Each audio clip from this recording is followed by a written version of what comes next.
Okay. We had a lot of fun this Saturday. We managed to get out to Edge of Appalachia and transplant some lichens from dying ash trees onto other trees that are not in danger of the emerald ash borer invasive species that we have happening right now across Ohio forests. It was quite muddy. That might be the resounding take-home factor from this weekend, but it was actually a lot of fun.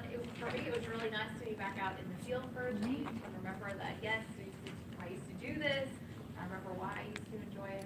It was nice we got to tour just a little bit of the facilities at Edge of Appalachia at their center. We got a little bit of a walk through the woods as we were headed down to this site. We got to see again where they're capturing another invasive species, one of their big wild boar traps that they have there. There's some stories about different wild boar that they've captured.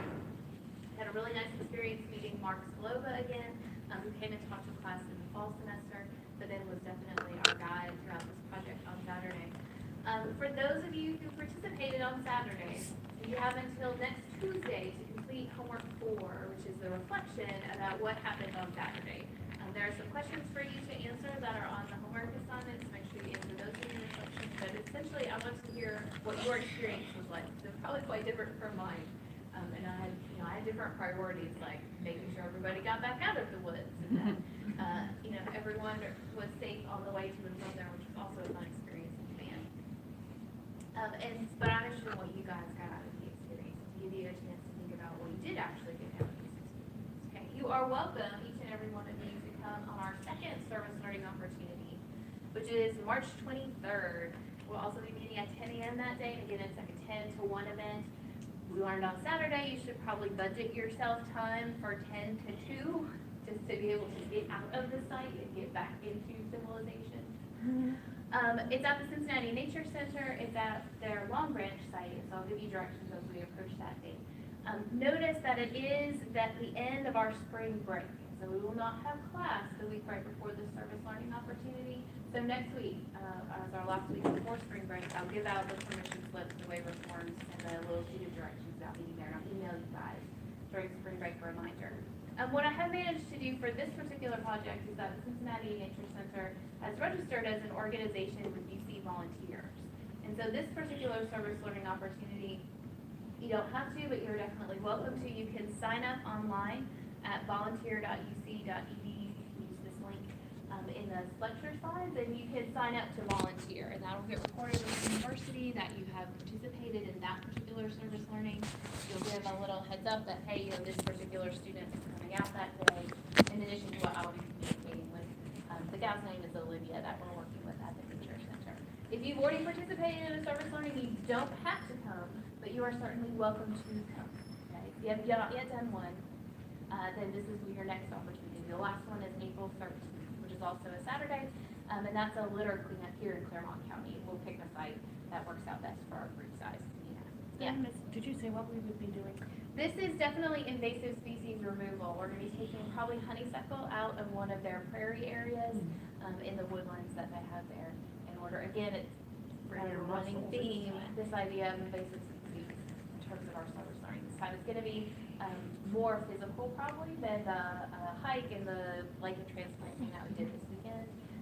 They'll have all the tools on hand for you. You just need to come on the 23rd. Stress relief. Yeah, actually it is. Honeysuckle's a beast. Yeah, honeysuckle, it's a bit like invasive blackberry getting it out. There's above ground work, and there's underground work that has to be done too. Okay, so mark it on your calendars. Again, you're welcome to come again. If you have not yet come, this is the next opportunity. Okay, cool. Our objective today, though, is that we want to talk about solid waste. And so we've done 3 different uses for land thus far in this unit. We talked about urbanization, some of the pollution problems and land use issues that come with urbanization. That led us to talk about modern agriculture and how we utilize land to grow crops, and also animal husbandry and the problems associated with that. And that a lot of our agriculture is aimed at feeding people who live in cities. And then we moved on last week to talking about mining, the idea that we need other resources besides food in order to fuel our urban societies and civilization in general. And one of the main outcomes of living in cities, of modern agriculture, of mining in particular, is trash production. And we've already looked at what the solid waste trash problem is in aquatic environments. We kind of started with that this semester. We know how harmful litter can be to the aquatic environment and to organisms that live there. It's also harmful on land for the exact same reasons. Today I want to talk a little bit about the magnitude of trash that we produce, and I want us then to consider on Thursday where all this trash ends up. Today we're going to talk about what we make, a little bit about toxicity, and some of the consequences of solid waste production. Again, hopefully this is a bit of a review because we know what those problems are with solid waste. It's the same on land as in the world's oceans. And then I want us to start thinking about recycling and what happens to this waste that we produce, which will be our main topic for Thursday. We're going to end class today. Please help me to stop my news so that we can do our in-class participation. I'm going to ask you to do a graph of our class recycling data. Again, you guys did an amazing job on homework 3 of recording your waste production. And hopefully that gave you some insights into what you're recycling, what you're wasting in your life. That feeds directly into this conversation about the trash that we make and where we can start to find different patterns of our own behavior that can help us resolve some of the problems that we have with litter. Okay, so that's where we're going today. But first, as always, I have a review question for you. Turn to your neighbor, see if you can find one aspect of why mining is concerning or has a consequence that's environmentally focused, socially, and economically. What are the consequences of natural resource extraction, as we talked about, that fall into the environmental, social, and economic realm? All right. Okay, go for it. Again, excellent review question for our next Those exam. ponds and things like with all the toxic chemicals in them. The air pollution. Yes, air pollution. Solid waste, economic, running out of resources, and then socially, the type of environment that like miners are put into. The occupation hazards, and also like the, remember how they were talking about the tailings pond? Yeah. That leaked, and like how that area is on indefinite no drink water use, so that has to affect businesses hazards. and residences. Yeah. So that's economically too. 'Cause think And about and it it's like- social too. Right, yeah. And environmental. Mhm. That one. So tailing ponds. It's expensive to clean up. And there's actually, and with the tailing ponds, there's no actual way to really clean it up yet. I have this written down, there are more than 1,300 Superfund sites on the list, and only 375 have been cleaned up. Okay, Start them. who can give me an environmental concern associated with mining? Tailing ponds. Water pollution. Water pollution. Where does the water pollution come from? Like the tailing ponds and the discharge. Good. If we have all this leakage, as we have precipitation that leaches out all these different compounds and heavy metal elements that are present within the mine tailings or the spoil or the overburden. What else? Environmental. Willow. Loss of habitat. Good. Habitat destruction and degradation. Dominic. That was mine, but also water, or no, air pollution. It touches on those 3 main areas that we're talking about in class. Most of the air pollution comes either when we have kind of dust and the different compounds that are attached to those particles that are kicked up by the wind, but a ton of the air pollution comes from the manufacturing process of turning these ores into the actual metals or minerals that we need in our different processes that we're going to then turn that into. Remember, we have all this extra stuff that's surrounding these minerals as we're taking them out of the ground. We have to get that off. We do that by heating it up and melting them off. We do it chemically by exposing them to different chemicals. Those processes add to water pollution, air pollution, which ends up with habitat destruction and land pollution. Okay, what about economic consequences? Good.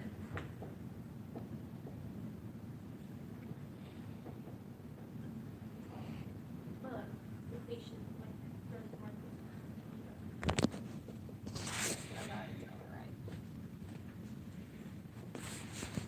As we deplete these sometimes scarce resources, then the price goes up. Yeah. Or is the constant shift in the price of different refined minerals, supply and demand?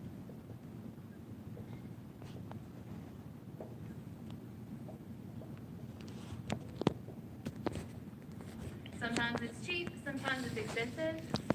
They'll go back to being cheap. Okay, kind of like airline flight prices. Okay, like first starts out cheap, then it gets expensive, then it gets cheap, then it gets really expensive as you near the date where you want to go. The same thing when we look at these types of mineral resources.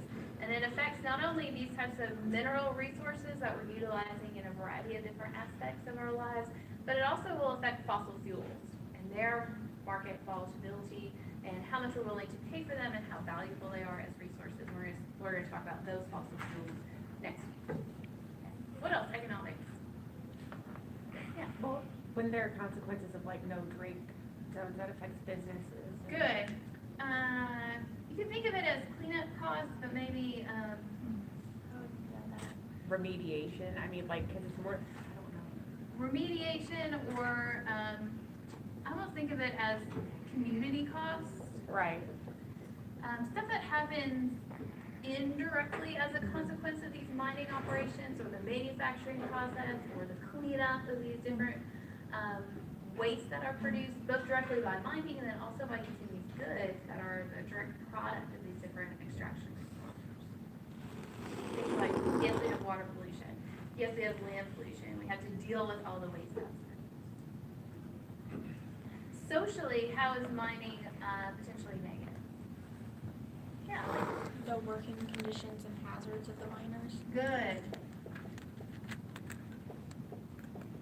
For the people actually in the mines, it can be quite dangerous. There's a variety of hazards that have to be faced both from physical labor as well as exposure to the chemicals and the processes used to both extract minerals and then process them. Or Property values, they want to move by mine. yeah. And this is the idea of NIMBY, of course, not in my backyard. And it affects where we place things like landfills and incinerator facilities too. Yeah, Caleb. Good. The idea that along with this, supply versus demand, market volatility, location of these different mineral resources, there's inherent conflict in gaining access to these valuable resources. If it is part of your nation's property, that's great, it's yours. You can mine it and make money from it. A neighboring country might see that as something that's absolutely required by their military, by their technology sector, and they want that piece of land. They're not willing to pay the price that you're demanding. So there are other avenues to get access to that resource. The other big problem associated with this comes, we didn't talk about this, the fact that as we're starting to mine out terrestrial mineral resources, we're increasingly looking at what's happening on the seafloor. Got all those acoustic sonar surveys that were done that were influencing noise pollution in the world's oceans. Those are looking for mineral resources underneath the world's oceans that can be mined out. No one owns the world's oceans. It's a common resource to a great extent. And so what happens out there, no one is looking, no one is regulating, no one is responsible for cleanup in terms of what's happening. And there is big conflict about who has first access to those types of resources that are held in common trust. Other social consequences. Yeah. Pollution can cause a decrease in resources, like in Mount Poly, the retention Good. on.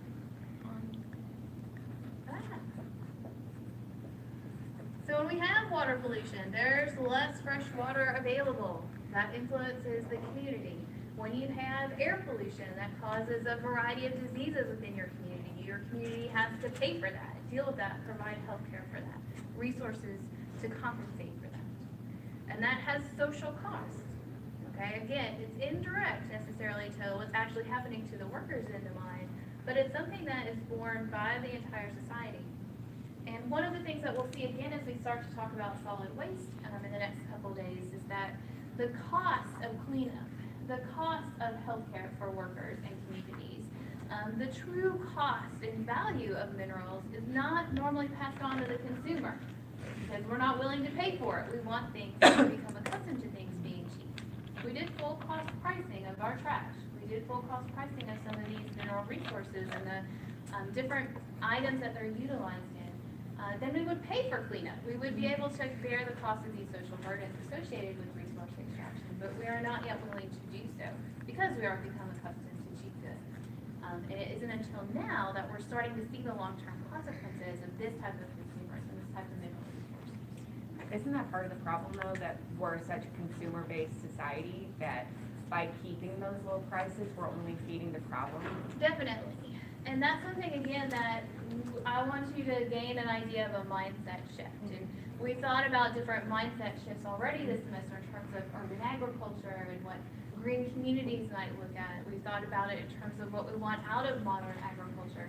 We've thought about it in terms of ways we can deal with water pollution and both start to prevent it as well as remediate it. And definitely this is a mindset shift that has to happen when it comes towards our mineral resource use, both personally and as a society. The best way to deal with these consequences is to prevent it, is to use less. Again, it's the same kind of premise. And that if we don't generate the problems to begin with, then we don't have to clean them up. Okay? And so that is the best solution when it comes to natural resource use and the problems associated with it, is moderation, which is the bottom one on the list here because I want it to be kind of the take-home message.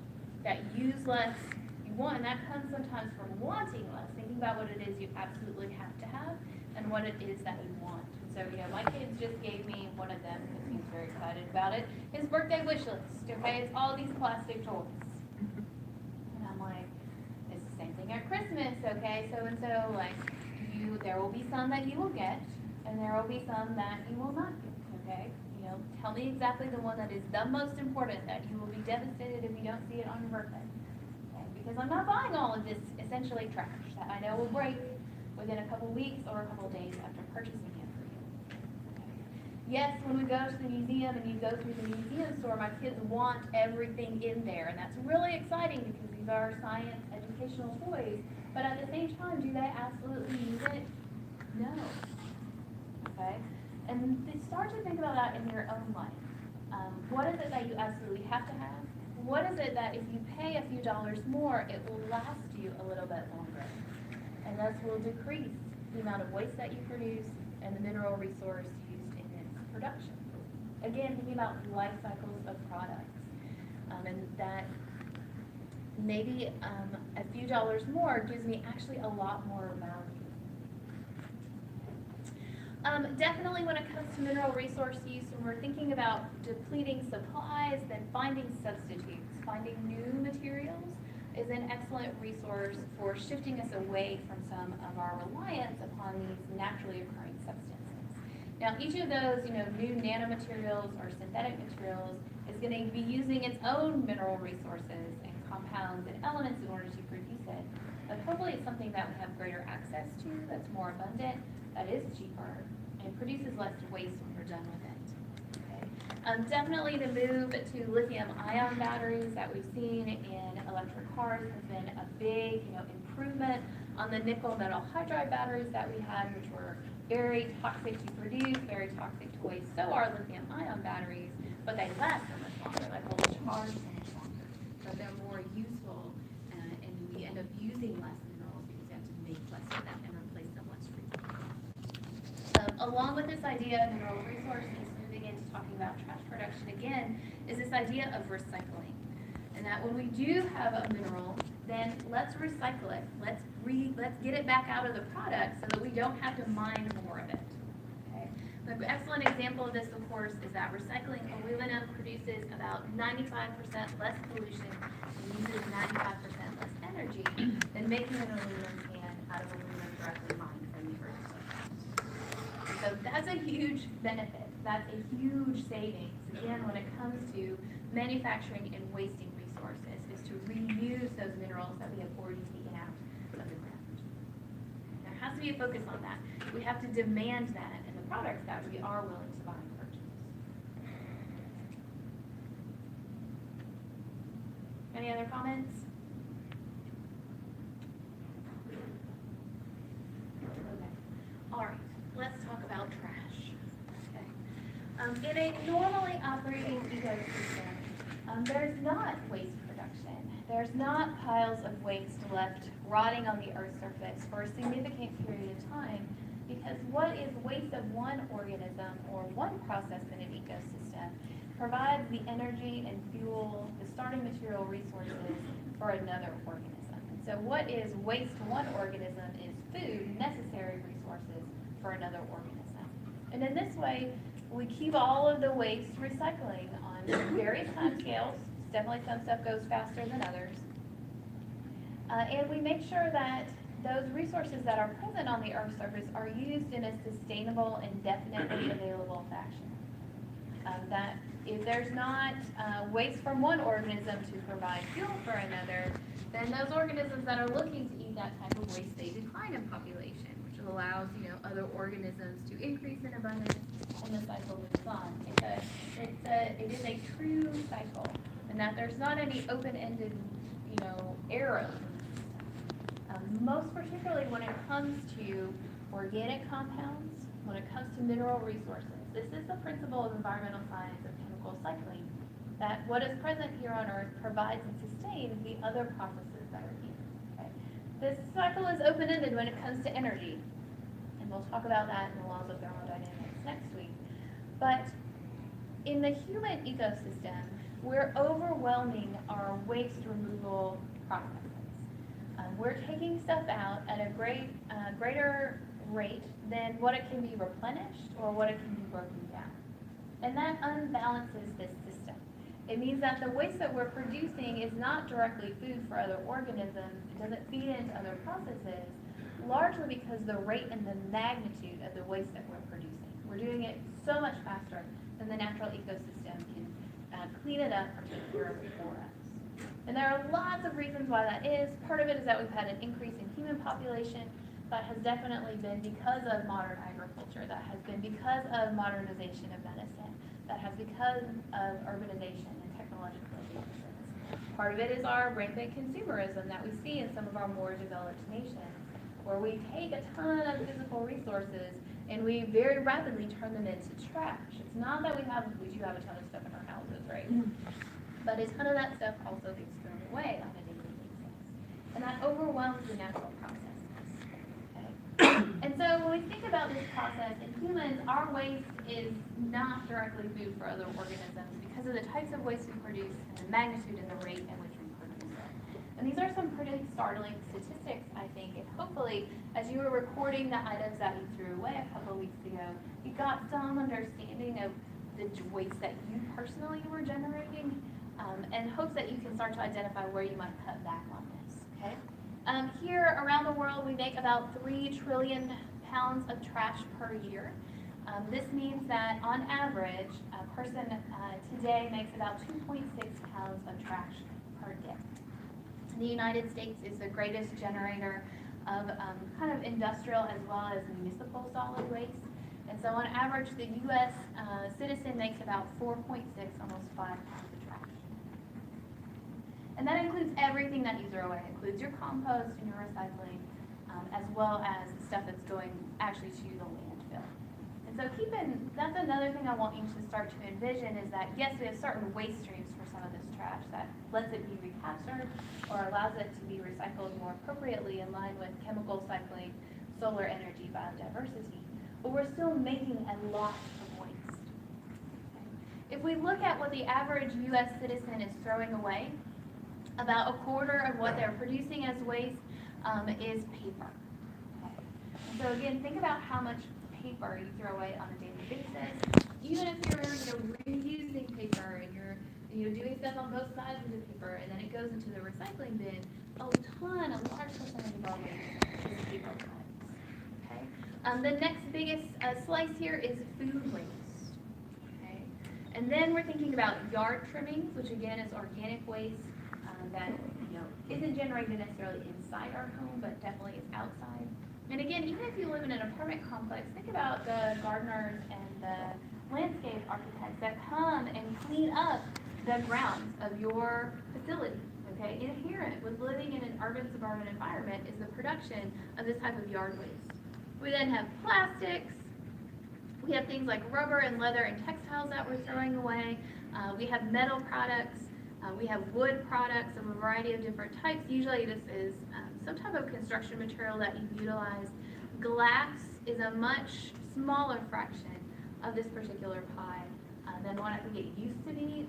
Today we've largely moved into the realm of packaging items in things like paper, cardboard, or plastic, rather than in the glass or metal containers that were somewhat traditional in the early start of manufacturing processes. Is that in line with what you guys threw away? Was your biggest Proportionally, tally, probably. was your biggest tally paper? Okay, followed by other stuff, yeah, okay. It continues to pervade our society, even in today's technology-based civilization where we can do things on the computer, we can make lists and keep lists on the computer. Almost all of you today are writing on paper to take your notes in class. That's just what happens. That is the way that we continue to function. Okay, we can think about our waste in a variety of different ways, and we're focusing, for purposes of today and Thursday, on solid waste. Okay, we can define our solid waste as any unwanted or discarded material that people produce that's a solid. It's not a liquid or a gas.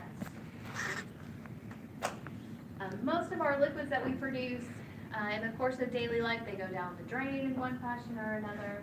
Most of the gases that we produce, and we'll talk about this in the air pollution after spring break, dissipate. Some of them are held within our houses for quite a long period of time, but they dissipate out into the atmosphere.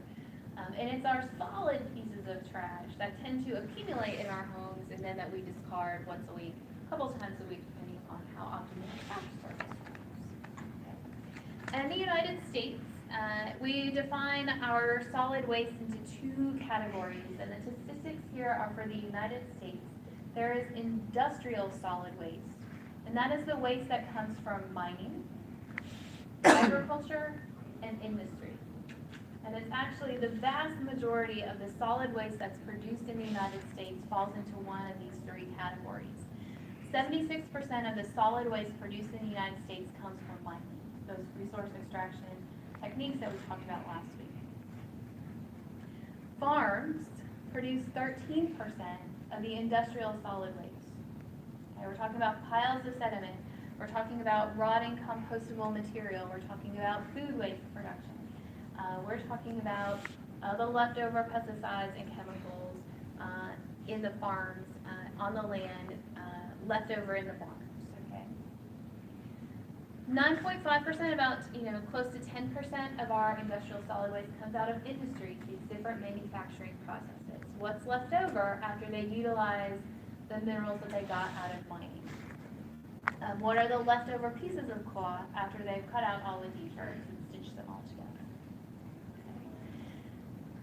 You can think of industrial solid waste as pre-consumer waste. Okay? It's the stuff that goes into creating the goods and services that you are then going to utilize. The municipal solid waste is just 1.5% of the total waste produced in the United States. But that's what we tend to think of as our direct waste stream. That's the stuff that we utilize in using goods and in wasting those products. It's post-consumerism waste. Okay, that's the solid waste that you actually generate in your house, at your business, on the job.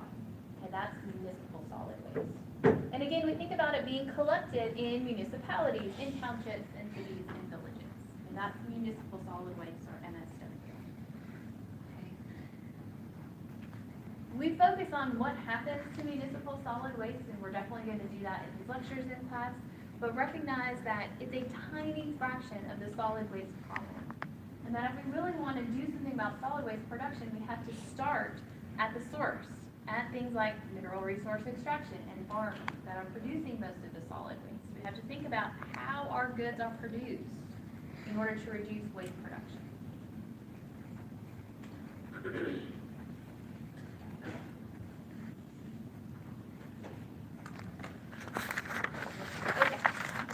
Looking at what this actually means on the individual, you make 4.6 pounds of trash per day. This means per year you're making close to 1,500 pounds, equivalent to the weight of a cow.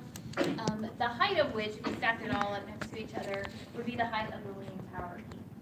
Okay, if you're looking at all the people in the United States, then we're making something like 700,000 tons of municipal solid waste each year.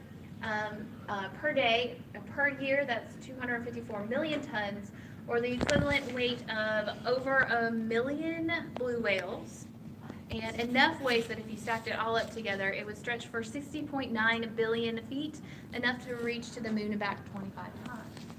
Okay? That's a ton of waste. Okay, that's the problem with it. We make that every year, and And it doesn't go away, even though we put it away from us, it stacks up in places, and it is not degrading at the rate at which we're producing it, and that creates a huge problem. Each year in the United States, we waste enough tires to encircle the Earth's equator almost 3 times. The amount of disposable diapers that if you line them up end to end would reach the moon and back 7 times.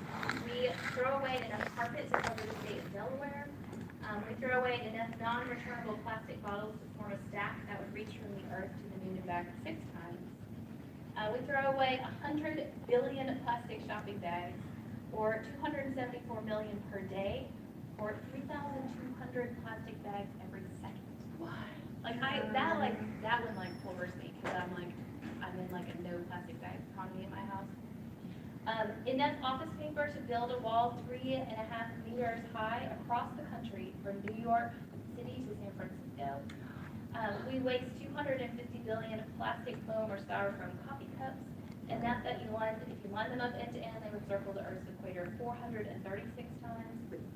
And styrofoam is outlawed in Washington as well as Vancouver, where I had lived for several years. And so when I was moving here and I stopped at McDonald's and I got a super-sized soda drink because I needed that in order to make the last push of driving, and they gave it to me in a styrofoam cup, I almost dropped it.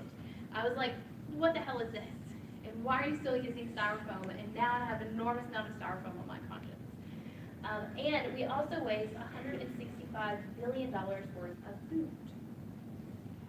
Which, if you consider the problems that we have with hunger and famine and food insecurity, also should send off little red lights flashing in your head. Yeah, more. When I worked at the McDonald's in our town, we were switching over from using the styrofoam to using the plastic, and Yeah. everybody hated it. They were And they still hate it.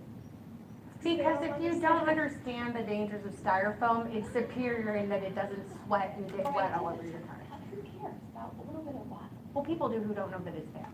Oh, yeah, so They terrible. wanted to call the owners and complain about it. Oh my gosh, I would not even take their phone call. I'm like, styrofoam, I think is the easy stuff to lop off. If we're gonna think about Right. packaging, styrofoam is the easy one to get rid of. Why is styrofoam problematic? It's persistent, which means it sits out there in the environment for a long time. Its manufacturing process is particularly toxic, even compared to other types of plastic. And so even though it has benefits, and it's definitely out there in our society for a reason, yes, it holds temperature better. Yes, it doesn't sweat and get condensation. It's terrible. Plus it melts in your microwave right when you turn it on. Okay. So we have a big problem. We generate a ton of waste. So what is the problem with this stuff? Why is it a big deal? Other than that it's unsightly and it smells bad. Actually, it is pretty problematic. And the first and largest problem, of course, with solid waste, litter, trash, garbage production, and its accumulation, is that it causes habitat degradation and destruction, the same problems that we saw with solid waste trash in the aquatic environment. Remember that 80% of plastic in the ocean is derived from land, it is swept there or purposefully dumped there. Most of the plastic waste that's in the world's ocean is problematic for organisms and ecosystems there. It's not generated on the world's oceans by people moving around fishing or transporting goods. It's our generation here on land. The biggest problems, of course, are that it directly impacts organisms by entangling them or maiming them. It can sicken and kill organisms as they're exposed to the compounds.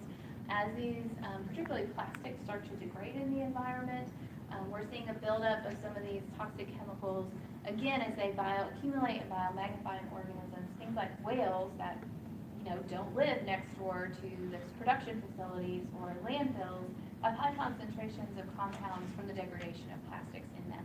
What the consequence of that is, we're unsure, because this is the first generation of these organisms that has lived with this type of waste production. Yeah, Kim. So I know this is kind of random, but I didn't know if that had anything to do with it, so I was reading this thing the other day that talked about how you don't really see worms as much as you used to, Huh. which I thought was kind of weird, because then when I actually thought about it, I was like, I can't remember the last time I saw a worm out on the sidewalk after the rain. We have a lot at our house, so I don't feel like we have a worm problem at my house. But they were, I didn't know if the soil pollution had anything to do with that. Definitely it does. So it'll be interesting. Maybe I'm running a natural experiment with this at my house. the first several years that we were in this house in Ohio, my husband and I did our lawn on our own. Like, we put down organic fertilizer when we wanted the grass to grow, and we were like out there digging dandelions every spare moment of our lives, right? And so last fall, we finally decided that, we were getting big patches of weeds in the yard, and so we got an organic herbicide fertilizer company to come in and do our yard for us. And so, maybe we'll see if we have less worms this year than we did last year. Again, that use of pesticides and insecticides has a consequence for organisms that we even want to keep in the environment. And that's one of the big consequences of their use in modern agriculture, as well as in suburban environments, is that they have unintended consequences. They kill and affect organisms that we don't want them to, like honeybees, potentially earthworms, certainly. Yeah. I haven't read or noticed anything about it myself, but then again, like, I skim a lot of stuff, and I don't read deeply into it. But yeah, it's totally possible. Somebody's making a robotic bee. I know, which is good, because it'll help us with pollination and replace it, but like, I want like real bees. Yeah. I don't want. You're, Papa, I know. you have bee issues. I'm cool with not having real bees. I know you are. Okay. Recognize too that solid waste production creates other problems when it gets in places where it shouldn't be. It can create water pollution. It can cause flooding. It can cause a buildup and accumulation of trash in places where it is particularly detrimental to humans and wildlife. And perhaps most importantly for human health is that the accumulation of trash provides places for pathogens to breed and be dispersed. So our landfills are sites of pest infiltration, and this means we have raccoons, and we have rats, and we have mice, and we have a variety of different birds coming in. It also means that we have mosquitoes, and we have cockroaches, and we have invasive types of insects that are breeding where there's lots of food, where there's an abundance of water that's stagnating, in our landfills, in our trash piles. And those things spread and carry diseases, not only to organisms in the ecosystem, but also to us. And so our trash is a problem in and of itself, and then it has these indirect health consequences to it too. And I want you to consider. One of the big problems when we think about the spread of certain diseases across the southern United States is places where we inadvertently have standing water for mosquitoes to breed. That means the empty car shell sitting at the junkyard.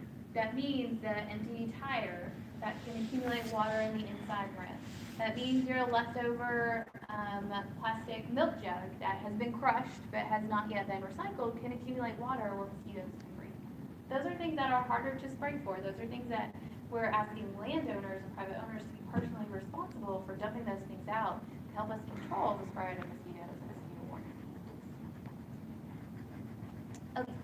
All right, the other big deal when it comes to solid waste trash is that some of it is particularly toxic. All right, it is composed of compounds that are dangerous, like they're radioactive, or we know that they're toxic, they're heavy metals.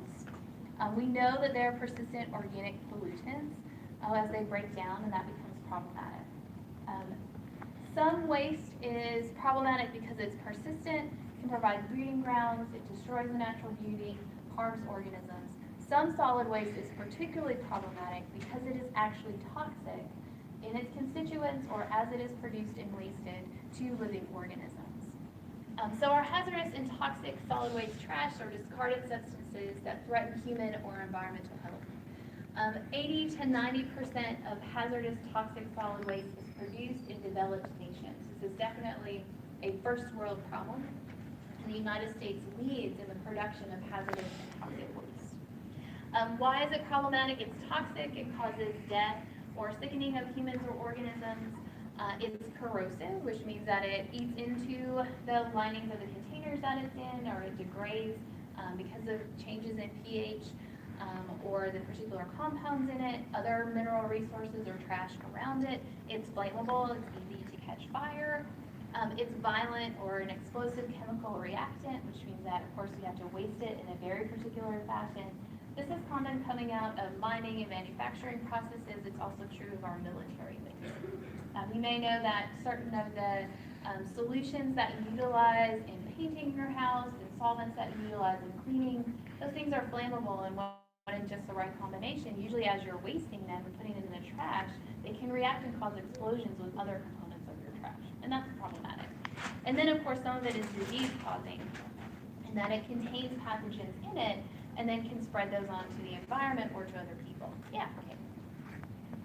For the pH for the coolers, why don't they just change the pH? I mean, it's not like it's hard to do.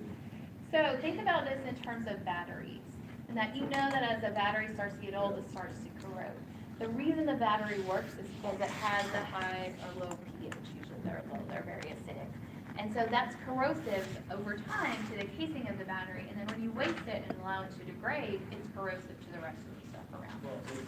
you're not supposed to do that. Right, exactly. They're toxic and hazardous because of that corrosive capability. So you aren't supposed to just throw them away in your trash. You're supposed to take them to an appropriate facility that's set up to handle hazardous and toxic waste, which is expensive. Okay, and that's another big problem with this category of waste, is that it's very expensive to take care of. And so people, either they're unaware of how they're supposed to take care of this, or they're unwilling to pay the costs associated with disposing of it properly. So did you know that you're supposed to add baking soda to coat before you throw it down the drain? No, I didn't know that. I should probably do that to my own digestive system. Remember that, we didn't do our pH experiment in this class. Remember that sodas are low pH, they're acids.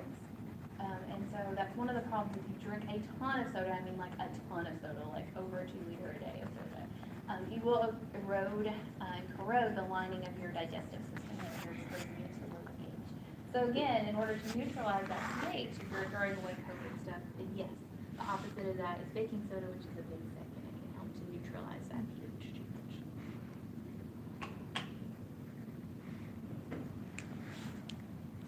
Okay, so then what types of waste fall into this hazardous toxic category? We have several things that we have already encountered or talked about this semester. We have our organic compounds. These are things that are hydrogen, carbon compounds. Sometimes there's oxygen as well as a variety of different, potentially very reactive elements associated with it, things like chlorine and fluorine, those really reactive types of elements. These are things that are solvents. They're good at removing and cleaning stuff because they are organic compounds that can grab onto organic waste and dissolve them or neutralize them. These are our pesticides, things that are toxic on purpose to certain types of organisms. Again, when we dispose of the concentrated forms of them, we must do so in a responsible fashion or else we risk the leakage of those and the consequences. Things like PCBs are polychlorinated biphenyls, which I'll talk about on the next slide. And things like dioxins, again, some of our really important both solvents and pesticides that are organic compounds that are persistent and then they're toxic on purpose lots of times. That is their use, is to kill other things. We know that our heavy metals, things like lead and mercury and arsenic that are utilized in a variety of different products in very tiny, tiny amounts. Then when we waste them, they have a chance to become concentrated, they have a chance to leach out and run out into the environment and become problematic. The big problem with heavy metals, of course, is that you can't break them down and they tend to bioaccumulate, move into living tissue, and then they biomagnify the food chain. So that as you get into higher level organisms, you get physiologically problematic concentrations in things like lead and mercury in organisms. Of course, radioactive materials are problematic and must be treated in a very responsible fashion when we go to waste them. Most of us aren't dealing with radioactive materials on a day-to-day basis, but they come out of our military and our energy production process. And then the thing that we probably do create the most hazardous toxic waste of today is our electronic waste. And your cell phone, your computer, your television, your microwave, when you're ready to get rid of that object, then it becomes a hazardous compound, a hazardous material because it contains heavy metals, contains rare earth metals, it contains some of these organic compounds that are problematic for organisms. Okay, and this electronic waste is our largest growing sector of hazardous waste, both in the United States and across the world in general. Okay, the problem with these hazardous and toxic compounds is their toxicity, and we can define toxicity as the ability of a substance to cause injury or illness or death. Anything synthetic or natural, if you get it in a big enough quantity, can be toxic, okay? Milk can be toxic. If you drink enough of it in a short period of time. Water can be too, okay? It's all about dose, how much you are exposed to and what period of time.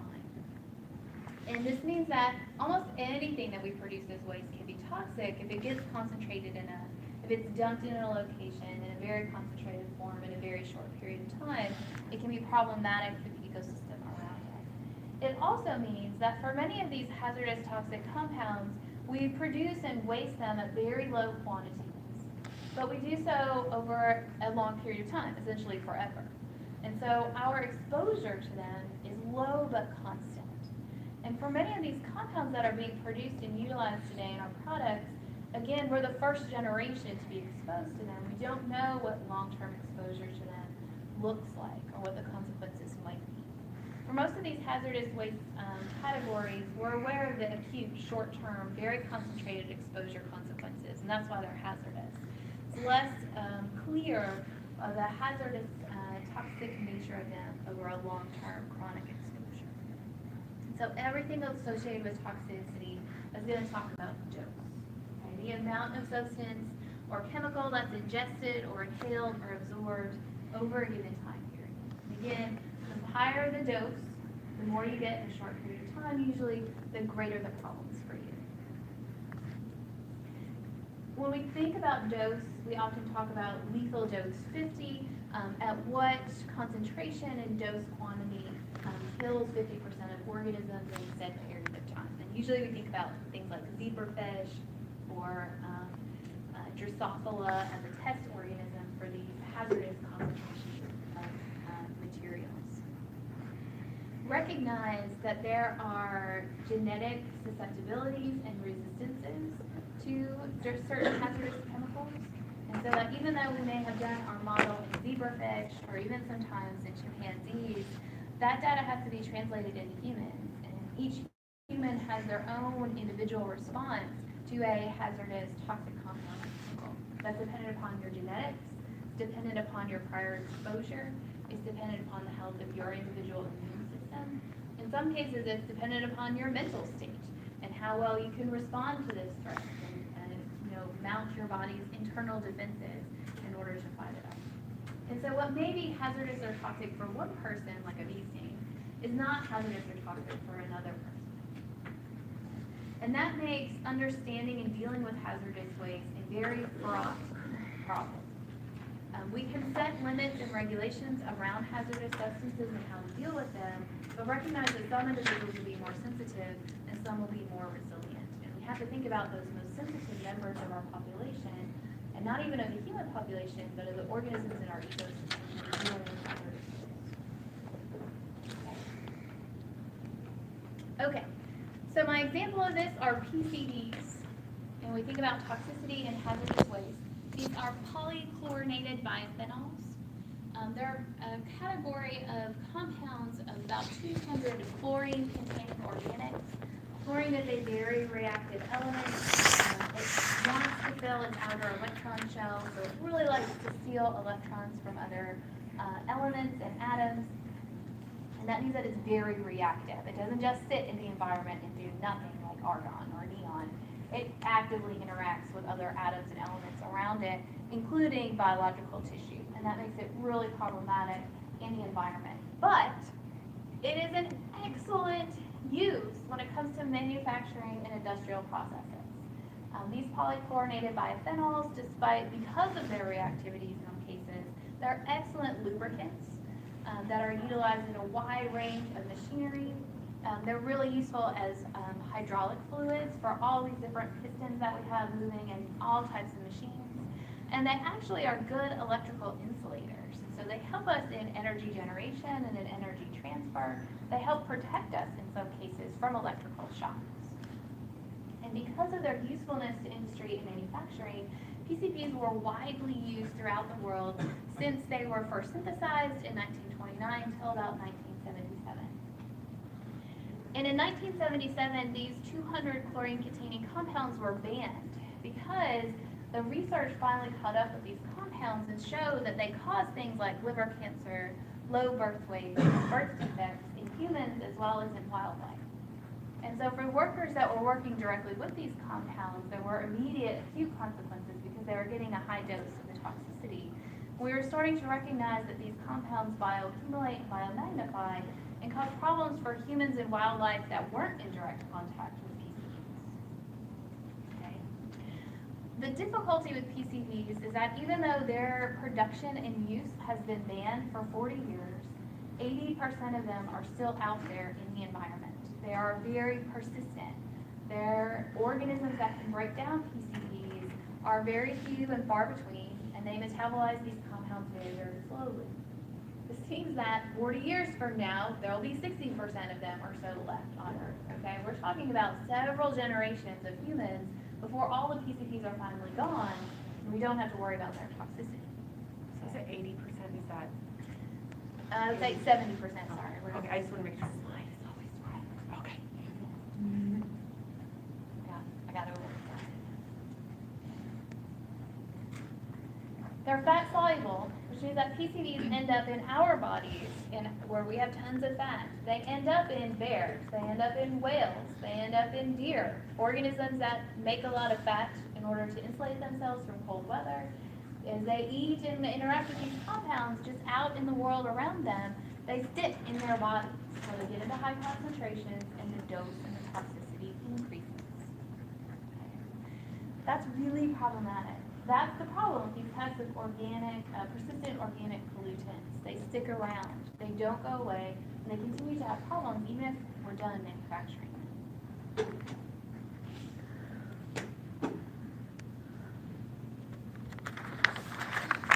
Okay, all right. So that's the problem. We've generated a ton of waste in a whole bunch of different categories. The thing that we want to focus on now is what happens to this waste. What should we be doing with it versus what we actually do? And we can look at kind of our waste stream. We take our raw materials, we make a bunch of solid and hazardous waste in the manufacturing process.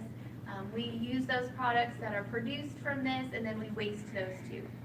Some of it goes into recycling, some of it goes into compost, some of it is immediately classified as hazardous waste and goes into the appropriate disposal facilities for the particular type of hazardous waste that it is. The rest of it ends up in our solid waste, okay, either going to a landfill or an incinerator in today's kind of marketplace of trash. Notice that there's lots of different places for our trash to go. And the amount of trash that goes into each of these waste streams varies on your municipality, on where you actually live, as to how your trash gets apportioned. If you have composting that your city does, if you have composting that you do at your house, that makes a big difference as to how much of your trash ends up at the landfill, okay? It depends lots of times on whether or not you pay for your trash on a per pound basis or just a general fee as to how much goes into recycling, okay? It depends upon your priorities and your personal values, how you apportion trash into each of these categories. Caleb? So would you say that if all plastic was recycled and none of it got thrown away, would plastic be a good resource to use? Yes. We have for several of the numbers of plastic, remember each plastic bottle, each plastic container has that little triangle reduce, reuse, recycle with a little number on the inside. That number is indicative of the actual chemical composition of that particular type of plastic. And some types of plastic, like the ones in the tubes, are much easier to recycle and remanufacture directly into plastic than some of the other numbers like 6, 7s, and 8s. And that affects plastic recycling. And so I would say that if we skew our plastic production towards very recyclable forms, then we can start to have an ecosystem that just generates plastic and utilizes plastic over and over again, and that would be great. That would work.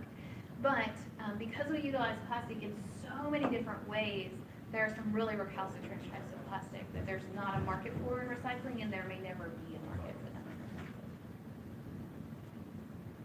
So it's like yes, but no. Yes, but not the way we do plastic